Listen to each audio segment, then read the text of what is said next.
Hello guys, welcome to Eden aquatics. So guys, நம்ம subscriber ஒருத்தர் பிரானா பற்றி வீடியோ போட சொல்லி கேட்டிருந்தாரு. ஸோ அதான் நம்ம இன்றைக்கி வந்திருக்கோம். ஸோ அக்வேரியம் ஹாபியில் இருக்கிறவங்க இல்லாதவங்க ரெண்டு பேருக்கும் இந்த பிரானா பற்றி நல்லாவே தெரிஞ்சிருக்கும். ஸோ நல்ல ஒரு ஃபேமஸான ஒரு மீன் தான் இது. ஸோ நல்ல தண்ணின்னு பார்த்துக்கிட்டா பிரானான்னு சொல்லுவோம், இதே கடலுன்னு பார்த்தா நம்ம சுறான்னு சொல்லுவோம். ஸோ இந்த மீனை வந்து நம்ம அந்த அளவுக்கு ஆபத்தாக பார்க்குறோம். ஸோ இது பார்த்திங்கன்னா அக்வேரியம் ஹாபியில் பார்த்தீங்கன்னா இந்த மீனோட ஹண்டிங் ஸ்டைல்னால் இந்த மீனை விரும்பி அக்வேரியம் ஹாபியில் வைப்பாங்க. ஸோ அதை ஃபீட் பண்ணும்போது அது வந்து கூட்டமாக அதை வந்து அக்ரெஷனாக ஹண்ட் பண்ணி சாப்பிட்றது பார்க்கவே கொஞ்சம் கொடூரமாக இருக்கனால இந்த அக்வேரியம் ஹாபியில் மான்ஸ்டர் ஃபிஷ் வளர்க்குறவங்க அவங்களுக்கு இந்த மீன் ரொம்ப பிடிக்கும். ஸோ இந்த மீனோட டயட்டுன்னு பார்த்துக்கிட்டாலே அது முக்கால்வாசி மீட்டு இல்லாட்டி லைஃப் ஃபிஷ்ஷாக தான் இருக்கும். ஸோ அதுக்கப்புறம் பார்த்தீங்கன்னா இந்த மீனை வந்து ஒரு ஸ்கூலிங் டைப் ஃபிஷ்ஷு. ஸோ ஒரு பெரிய குரூப்பாக நீங்கள் வச்சுருக்கணும். ஸோ டேங்க்கும் நல்லா கொஞ்சம் பெருசாக இருந்தால் நல்லாயிருக்கும்.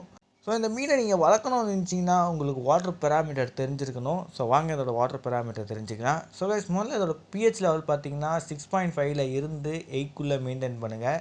அண்ட் வாட்டர் டெம்பரேச்சர் பார்த்தீங்கன்னா 24 செல்சியஸில் இருந்து 28 செல்சியஸ்க்குள்ளே மெயின்டைன் பண்ணுங்கள். அண்ட் ஜென்ரல் ஹாட்னஸ் பார்த்தீங்கன்னா கிட்டத்தட்ட ஒரு 50லேருந்து 150க்குள்ளே மெயின்டைன் பண்ணுங்கள் பிபிஎம்மை. அண்ட் கைஸ், நீங்கள் இந்த மீனை வளர்க்கணும்னு நினச்சிங்கன்னா உங்களோட வாட்டரில் பார்த்தீங்கன்னா நல்லா ப்யூராக வச்சுக்கோங்க. அதுக்கப்புறம் பார்த்திங்கன்னா நல்ல ஒரு சூப்பர் ஃபில்ட்ரேஷன் கொடுங்க. பிகாஸ் இதுங்க வந்து ஒரு ப்ரெடேட்டர் ஃபிஷ்னால ஒரு நல்ல சூப்பர் ஃபில்ட்ரேஷன் பிரானாக்கு கண்டிப்பாக தேவை. ஸோ இந்த மீன்லாம் பார்த்திங்கன்னா பிகினர்ஸ்க்கெலாம் கண்டிப்பாக சூஸே பண்ணக்கூடாது. அக்வேரியம் ஹாபியில் எக்ஸ்பர்ட்டாக இருக்கிறவங்க தான் இந்த மீனை சூஸ் பண்ணணும். ஸோ அவங்க மெயின்டைன் பண்ணுறதே கொஞ்சம் ஹார்டாக தான் மெயின்டைன் பண்ணி ஆகணும். ஆனால் யாரும் கிட்ட போகாத மாதிரி கை ஈஸியாக உள்ளே விடாத மாதிரி மெயின்டைன் பண்ணி ஆகணும்.